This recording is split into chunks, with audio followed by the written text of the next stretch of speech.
बलोचिस्तान के शहर दालबंदीन से हमारे गिदरोशिया पॉइंट के नुमाइंदा मोहम्मद बख्श बलोच की रिपोर्ट के मुताबिक दालबंदीन सिटी के वुस्त में वाक़े गवर्नमेंट प्राइमरी स्कूल कली मीर खान जान संजरानी को बासर अफराद ने ज़ाती मलकियत समझकर स्कूल की दीवारों को तोड़कर नुकसान पहुँचाया, जिसकी वजह से स्कूल के दीवारों में दरारें पड़ गईं, जबकि घरों के गंदे पानी को स्कूल में छोड़ने के साथ साथ स्कूल के मेन गेट के सामने कचरा फेंककर तालीमी दरसगाह को गंदगी और फुजलात का ठिकाना बना दिया। दूसरी जानिब गुज़श्ता शब चोरों ने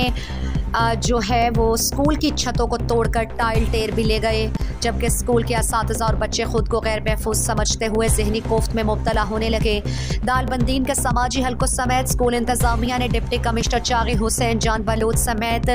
दीगर जिम्मेदारान से फौरी नोटिस लेने का मुतालबा किया है।